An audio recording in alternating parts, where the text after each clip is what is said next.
Assalamualaikum warahmatullahi wabarakatuh. Selamat pagi semuanya.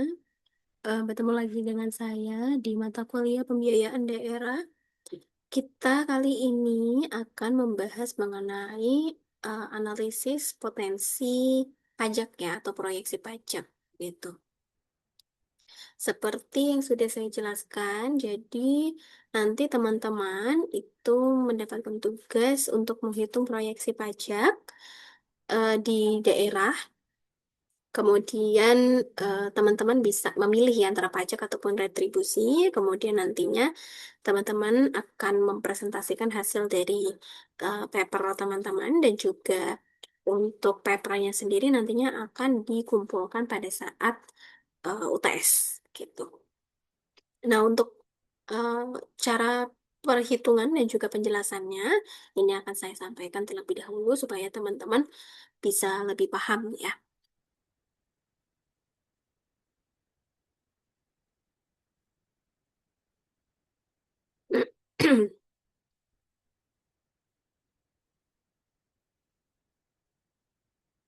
Oke, jadi ini adalah perhitungan dari potensi pajak daerah ya teman-teman.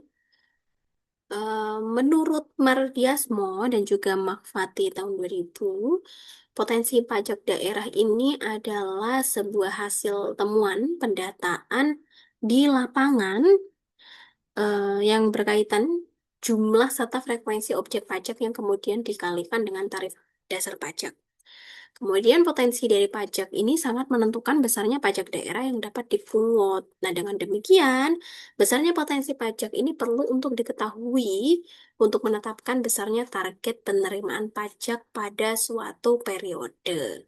Ya, dan juga hal ini akan memudahkan perencanaan serta pengendalian pelaksanaan pemungutan pajak tersebut. Nah, pertanyaannya bagaimana kondisi di tiap Pemda di setiap daerah? Ya, oleh karena itu teman-teman diminta untuk menghitung ya potensi pajak atau proyeksi pajak di daerah masing-masing. Ya. Pada dasarnya, perhitungan dari potensi pajak itu sendiri menggunakan data tarif pajak daerah dikali dengan basis dari pajak daerah, ya. Tarif pajak sendiri itu adalah tarif pajak yang sesuai yang ditetapkan pada Perda, sedangkan informasi basis pajak itu relatif sulit untuk didapatkan nih, teman-teman. Perhitungan potensi itu perlu dibedakan secara tegas ya dengan proyeksi begitu. Potensi pajak daerah itu didasarkan atas data basis pajak ya, sedangkan proyeksi pajak itu didasarkan atas data realisasi gitu. Nah, metode yang digunakan itu sangat tergantung pada ketersediaan data yang ada untuk setiap Pemda ya, teman-teman. Nah, untuk kita sendiri nanti karena memang keterbatasan data yang kita dapatkan sehingga kita menghitungnya itu menggunakan statistik. Statistik yang kita gunakan itu adalah data dari realisasi pajak ataupun retribusi di tiap daerah ya. Semakin rinci jenis pajak yang dilakukan penghitungan, maka semakin baik hasil yang diperoleh. Nah, karena masing-masing jenis pajak itu memiliki karakteristik tersendiri. Pilihan metode ya, baseline survei kepada masing-masing wajib pajak atau lembaga yang memungut itu untuk setiap jenis pajak ya. Jadi bisa menggunakan survei ataupun bisa menggunakan data sekunder ya. Untuk survei sendiri itu akurasinya tinggi jika menggunakan sampel yang akurat. Namun apa ya sisi negatifnya itu adalah waktu yang cukup lama dan juga biaya yang mahal. Sedangkan ketika menggunakan metode analisis empirik menggunakan data sekunder, maka waktu itu lebih cepat dan juga biaya lebih murah. Namun validitas dari data itu akan mempengaruhi dari hasil estimasi. Nah, oke teman-teman. Kalau kita lihat nih ya, kalau kita lihat di sini, hmm, perhitungan ya. Nah, ini rumus perhitungan dari potensi pajak daerah itu macam-macam, tergantung dari pajak apa yang ingin kita hitung. Ada potensi pajak hotel, maka nantinya menggunakan rumus ini ya. Menggunakan rumus perhitungan kamar, kemudian food and beverage, ruang pertemuan, kemudian nantinya dikali dengan tarif pajak hotel. Ya. Kemudian kalau mau menghitung pajak restoran, maka menggunakan perhitungan yang berbeda lagi, ya. Jadi setiap perhitungan pajak, jenis-jenis pajak, dan juga retribusi itu menggunakan perhitungan yang berbeda. Ya.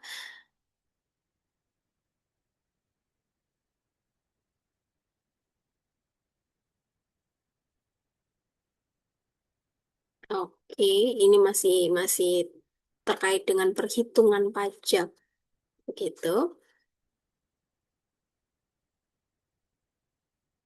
Nah, oke, nah kita masuk ke dalam bagaimana sih menghitung potensi pajak daerah itu menggunakan statistik ya. Kenapa pada akhirnya kita menggunakan statistik ya? Pertimbangannya itu adalah yang pertama terbatasnya data yang akurat dan juga konsisten. Tadi itu ketika kita eh, misal kita ingin menghitung pajak hotel, maka kita harus mendapatkan apa namanya? Data-data terkait dengan hotel tersebut ya. Hotel di suatu daerah itu kan banyak ya. Jadi kita harus mendapatkan data yang menyeluruh. Nah, untuk mendapatkan data apalagi terkait dengan bisnis, suatu bisnis itu akan sulit ya, terutama terkait dengan penerimaan atau pendapatan. Ya, sehingga nantinya akan mempengaruhi apa keakuratan dan juga konsistensi dari data yang kita dapatkan ya, sehingga kita bisa menggunakan data statistik yang jauh lebih bisa dibilang lebih konsisten begitu dan juga lebih akurat.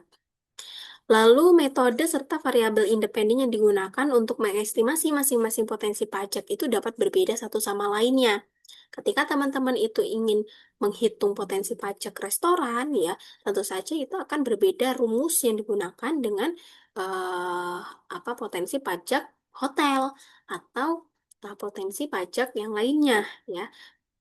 Variabel-variabel yang digunakan itu tentu akan berbeda.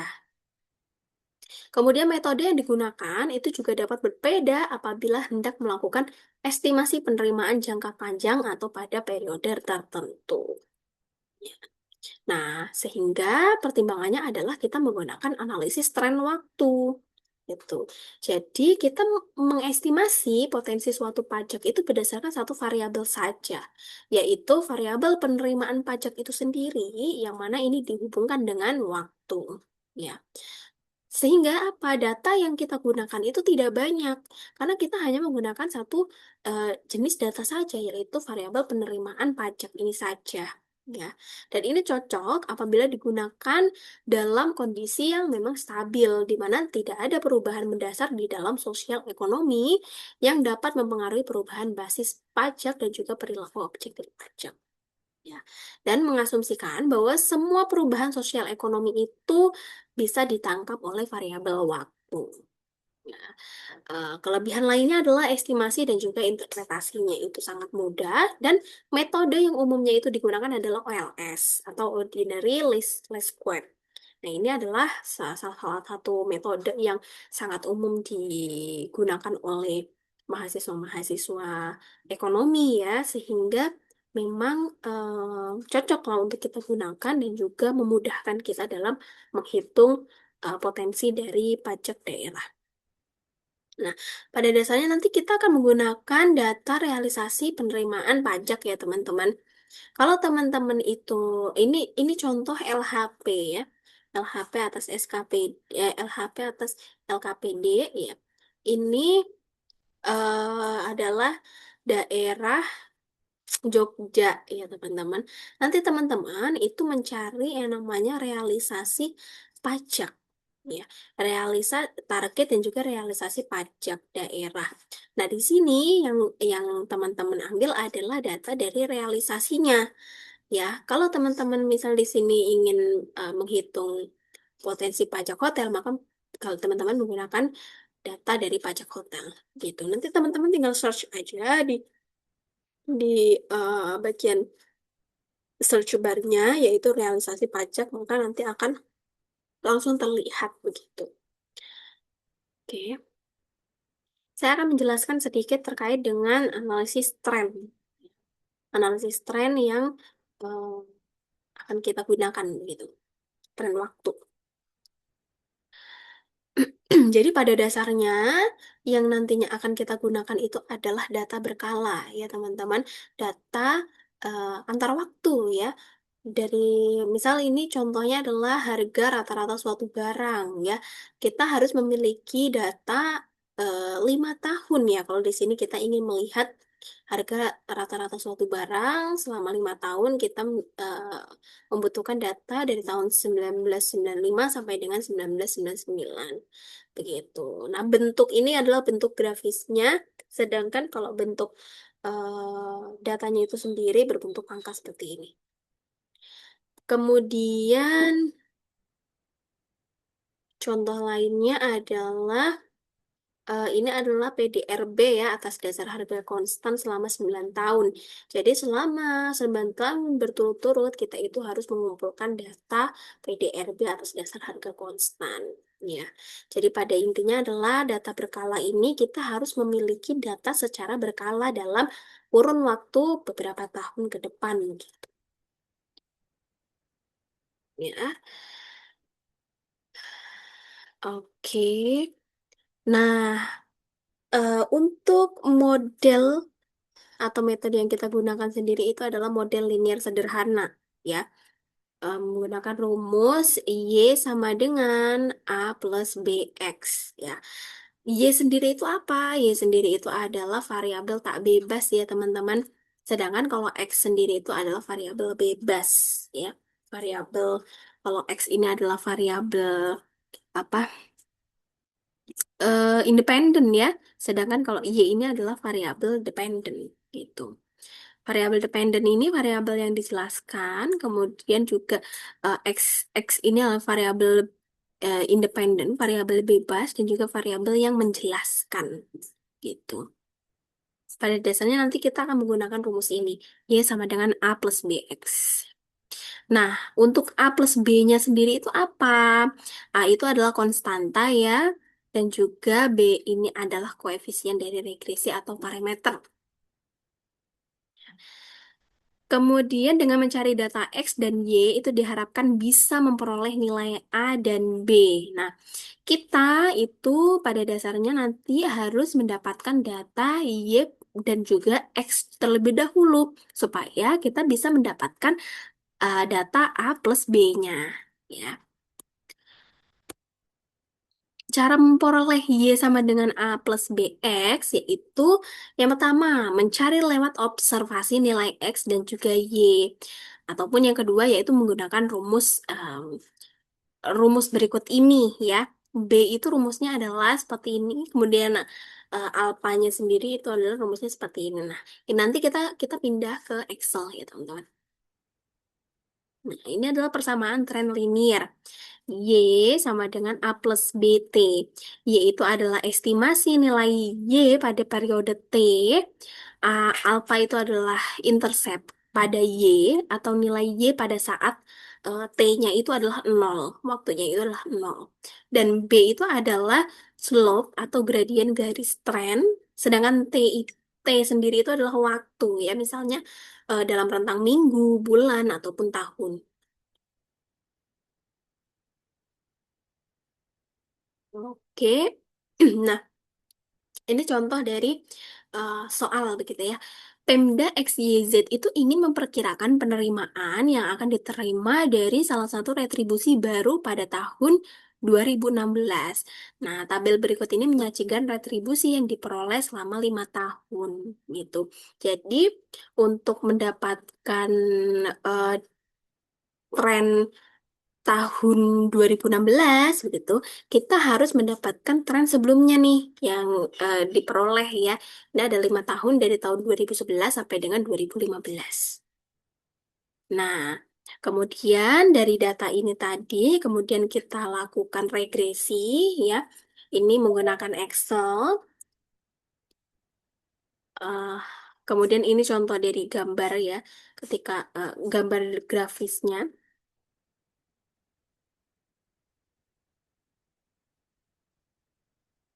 Lalu, nah teman-teman untuk bisa mengolah menggunakan regresi di Excel, teman-teman itu harus membuka eh, bagian data analisis terlebih dahulu ya. Klik menu tool, kemudian klik data analisis. Ini ada beberapa catatan. Apabila setelah mengklik tools ternyata tidak muncul bagian data analisis, maka menu tersebut itu belum diaktifkan di program Excel. Nah, untuk mengaktifkannya itu teman-teman bisa klik tools, kemudian klik bagian add-ins, kemudian dilakukan conteng pada melakukan checklist ya pada pilihan analisis tool text, setelah itu diklik OK. Ya. Nah, Pak, nah ini adalah bentuk dari data analisis tadi ya. Bagian yang muncul ketika teman-teman itu mengklik data analisis, selanjutnya teman-teman itu bisa memilih yang bagian regression. Ya. Kemudian selanjutnya itu akan muncul tampilan ini ya teman-teman. Nah, teman-teman nantinya apa namanya harus mengisi bagian Y, harus menginput bagian Y, bagian X-nya ya. Isi input Y range itu bisa dengan mengetikkan ke dalam kotak putihnya atau memblok data. Input Y range adalah variabel yang menjadi variabel terikatnya atau dependent variabelnya. Kemudian isikan input X range-nya. Ini adalah variabel yang menjadi variabel bebas atau independent variabelnya. Nah, semua variabel bebas itu diblok sekaligus. Ya. Catatan, baik Y range maupun X range itu di dalamnya termasuk judul atau nama variabel. Ya. Kemudian selanjutnya conteng kotak label. Ya, teman-teman, kalau tadi itu memasukkan judul atau nama variabel, maka teman-teman harus menconteng bagian labels. Ini artinya memerintahkan Excel untuk membaca baris pertama dari data kita sebagai nama variabel. Ya. Kita juga bisa menconteng konstan is zero jika menginginkan output regresi dengan konstanta itu bernilai 0. Kita juga bisa menconteng confidence level jika ingin mengganti nilai confidence levelnya ini berbeda begitu. Tapi kalau tidak dicontoh, maka Excel akan memberikan confidence levelnya itu di tingkat 95%. Dalam latihan, kita kedua pilihan tersebut itu tidak kita conteng ya. Nah, kemudian selanjutnya pada output option, kita itu bisa menentukan penempatan outputnya. Ya, output dari regresinya itu mau ditaruh di mana. Bisa pada worksheet baru atau workbook baru. Katakanlah kita menempatkan output itu di worksheet yang sama dengan data kita. Maka kita harus menconteng output range dan isi kotak putihnya itu dengan sel pertama di mana output tersebut akan ditempatkan. Nah, dalam contohnya tadi itu kita tempatkannya pada sel A16. Nah, kemudian pada pilihan residual ya teman-teman itu terdapat ada 4 pilihan. Kita bisa menconteng sesuai dengan keinginan. Nah, dalam kasus ini kita conteng semua pilihan tersebut. Selanjutnya terdapat pilihan untuk menghasilkan normal probability. Dalam kasus kita juga menconteng pilihan ini. Ya, perlu diketahui bahwasanya upaya menampilkan residual dan normal probability plot ini kita akan menggunakan untuk melakukan uji normalitas. Nah, setelah itu kita klik OK, maka akan muncul dari hasil regresinya.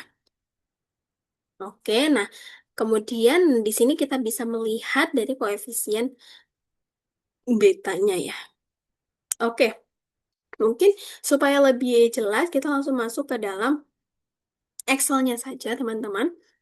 Nah, seperti yang sudah saya jelaskan tadi, kita membutuhkan satu jenis data, yaitu adalah data dari penerimaan pajak kita, yaitu realisasi penerimaan pajak, ataupun realisasi penerimaan retribusi. Ya, di sini saya contohkan adalah saya menggunakan data 9 tahun, ya, kemudian saya ingin melihat potensi pajak 5 tahun ke depan. Ya, sehingga saya membutuhkan data realisasi pajak itu dari tahun 2010 sampai dengan 2018. Ya, itu rentangnya adalah 9 tahun. Untuk melihat potensi pajak 5 tahun ke depan, yaitu dari 2019 sampai dengan 2023. Ya. Nah, data yang sudah saya dapatkan itu saya masukkan ke dalam sini ya, teman-teman. Data dari tahun ke 1 sampai dengan ke 2010 sampai dengan 2018 itu dimasukkan ke sini, bagian realisasi Y, atau atau bisa kita simpulkan juga Y atau R. Ya. Kemudian di bagian T, di bagian tahunnya, itu kita isikan 1 sampai 9. Ya, dalam hal ini satu itu artinya adalah tahun ke 1. Ya, kemudian tahun kedua, tahun ketiga, dan seterusnya sampai tahun ke 9. Ya, teman-teman. Nah, jangan lupa untuk di bawahnya itu dijumlahkan ya. Tahunnya itu dijumlahkan, begitu pula dengan realisasi dari pajaknya itu juga dijumlahkan. Gitu. Kemudian kita kita ingin menghitung menggunakan rumus yang tadi ya teman-teman, yang sudah kita pelajari tadi, yaitu, nah ini, kita akan menggunakan rumus ini, teman-teman. Ya. Maka step pertama adalah kita harus menentukan T-bar-nya. T-bar dan juga R-bar atau Y-bar. T-bar ini didapatkan dari eh, average atau merata-ratakan tahun kita. Tahun 1 sampai 9 ini kemudian kita rata-ratakan, ya. Dapatnya adalah 5. Kemudian R-bar atau Y-bar itu juga kita hitung, yaitu merata-ratakan realisasi penerimaan pajak. Ya, kita rata-ratakan dari atas sampai bawah sini, kemudian hasilnya adalah ini. Kemudian ketika kita sudah dapat T-bar dan juga R-bar, kita masuk ke step selanjutnya, yaitu kita mencari rumus TI dikurang dengan T-bar. Ya, TI dikurang dengan T-bar itu maka menggunakan rumus ini ya. TI 1 dikurang dengan T-bar, itu 5 ini. Ya, maka hasilnya adalah ini. Ya. Ini jangan lupa teman-teman, kalau mau narik ke bawah maka harus dikunci dulu menggunakan simbol dolar ini ya. Dikunci dulu, baru setelah itu bisa ditarik ke bawah. Selanjutnya, ketika teman-teman sudah dapat TI minus T bar, kita masuk ke RI minus R bar. Ya. RI, ya perlu diingat, RI itu sama seperti Y ya. R apa YI begitu. RI dikurang R bar, maka menggunakan rumus realisasi pajak tadi dikurang dengan R barnya atau Y bar. Ya. Kemudian jangan lupa kalau teman-teman mau narik itu harus dikasih simbol eh, dolar terlebih dahulu. Ya. Selanjutnya kita masuk ke rumus selanjutnya, yaitu TI minus T bar tadi yang sudah kita cari dipangkatkan 2. Ya. Nah ini ya. TI minus T bar yang sudah kita dapatkan dipangkatkan 2, kemudian ditarik ke bawah. Ya. Jangan lupa untuk dijumlahkan juga ya teman-teman. Jumlahkan. Lalu untuk rumus selanjutnya yaitu TI minus T bar dikali, ya, TI minus T bar ini ya tadi, dikali dengan RI minus R bar. Ya. Jadi data yang sudah kita dapatkan ini dikalikan ya. Maka hasilnya adalah ini. Oke, ditarik ke bawah. Jangan lupa untuk disum atau dijumlahkan. Ya. Oke, kita sudah dapat nih teman-teman. Aduh, kita sudah dapat. Selanjutnya kita masuk ke dalam rumusnya, rumus utamanya tadi ya. Nah, menggunakan rumus ini ya, kita udah dapat TI minus T barnya, kita juga sudah dapat YI minus Y bar atau RI minus R bar. Kemudian kita juga udah dapat TI minus T bar dipangkatkan 2. Ya, kita tinggal masukkan ke Excel-nya saja. Ya, di sini kita buat B dan juga A-nya. Yang terlebih dahulu kita harus mencari yang B-nya ya, betanya ya. Betanya dapatkan dari rumus tadi itu, yaitu eh ini ya, menggunakan rumus TI minus T bar. Sorry, yang pertama ini ya. TI minus T bar dikali dengan RI minus R bar atau YI minus Y bar ya. Kemudian dibagi dengan TI minus T bar dipangkatkan 2 ya. Kemudian sudah kita dapatkan hasilnya. Baru setelah itu kita masuk ke rumus alfa. Alfa yaitu rumusnya Y minus BT ya. Y Y bar minus BT bar ya. B itu yang sudah kita dapatkan ini tadi.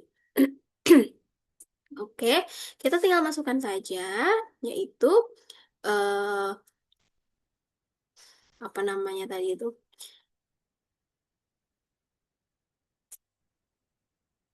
sama Y bar ya.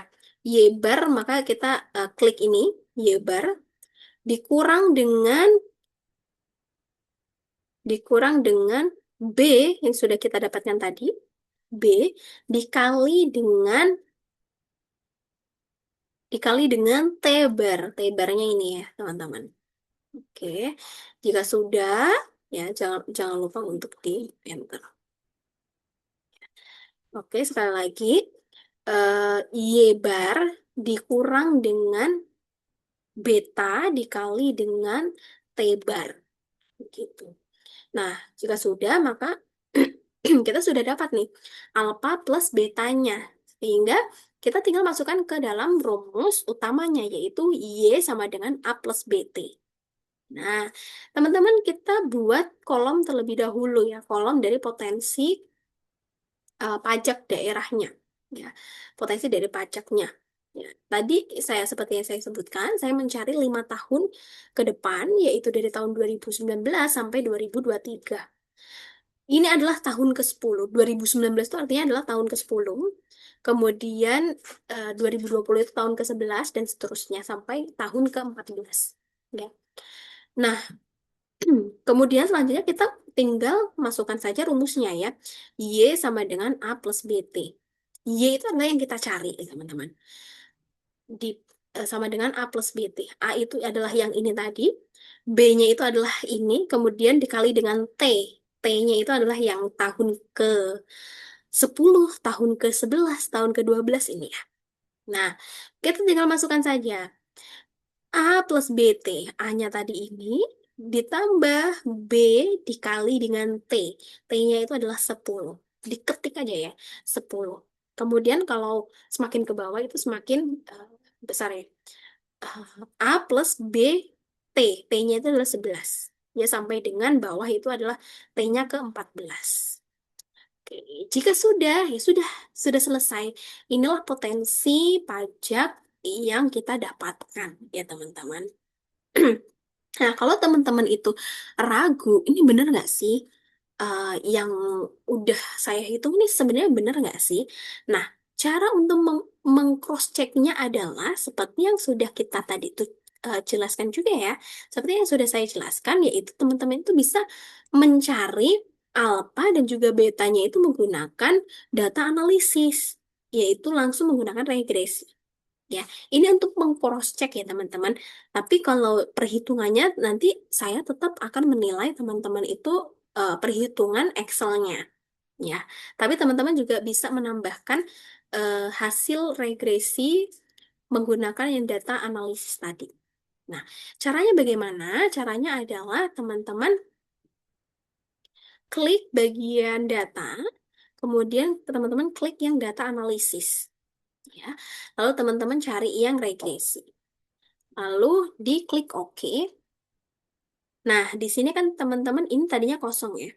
Ini kosong. Terus saya contohkan kosong terlebih dahulu ya. Oke, ini tadinya kosong. Nah, kita menginput ya, menginput bagian Y dan juga bagian X-nya. Bagian Y yaitu yang realisasi dari eh, penerimaan pajak kita ya. Tinggal kita drop saja. Oke, kalau udah kita lanjut ke bagian input X range. Untuk oh sorry teman-teman. Ini teman-teman nanti klik label ya. Jadi yang ini bisa dari judulnya ya, dari judul itu dari sini. Realisasi Y. Nah, Kemudian yang X itu yang tahunnya. Dari atasnya ya, dari judul. Oke. Kalau sudah diklik labels ya, karena kita tadi menginput bagian judul, jadi kita klik labels. Kemudian kita klik di bagian sini ya, semuanya kita klik. Nah, ini kita klik juga. Oke. Nah, bagian sini tadi sudah saya jelaskan ya, teman-teman bisa bisa masukkan bagian output itu mau kemana? Outputnya apakah mau ke eh, sheet baru, ke workbook baru, atau bagian mana begitu?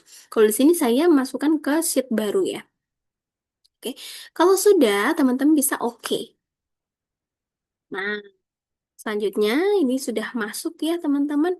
Nah, teman-teman bisa ceknya itu bagian mana? Teman-teman bisa ceknya itu bagian sini ya. Ini adalah ada eh, A dan juga ada B-nya ya. Ini adalah A-nya, intercept itu adalah A, alpanya. Tahun ini adalah B-nya, B. Nah, di sini teman-teman bisa cek ya, alpha yang didapatkan dari hasil regresi ini adalah 2708012099. Kita kita bandingkan dengan hasil perhitungan kita. Apakah sama? Ya. Alpanya adalah 2708012099. Ternyata sama. Berarti perhitungan yang sudah saya hitung ini adalah benar. B-nya sendiri yaitu B yaitu 3095 532094. Ini yang betanya ya. Apakah sama? Ya, 3095 532094. Ternyata benar. Berarti eh, rumus yang sudah saya gunakan ini ternyata benar ya teman-teman, dan perhitungan saya insya Allah benar.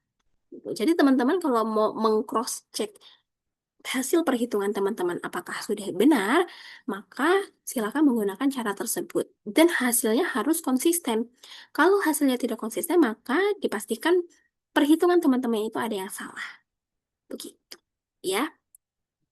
Nah, selanjutnya adalah ketika teman-teman sudah mendapatkan hasil ini, hasil dari potensi pajak daerah ini, maka teman-teman bisa langsung menganalisisnya. Ya, teman-teman buat bab satunya, bab 2, bab 3, kemudian bagian perhitungan ini masuk ke dalam bab 4, kemudian teman-teman analisis begitu. Ya. Nah, kalau teman-teman itu merasa analisisnya itu terlalu sedikit kalau cuma membahas tentang potensi pajak, penerimaan pajak saja, maka teman-teman bisa menambahkan perhitungan lainnya. Misalnya adalah dengan menghitung efektivitas pajak, ya. Ini contoh dari efektivitas pajak penerangan jalan ya. Teman-teman menggunakan data dari realisasi dan juga anggarannya ya. Nih.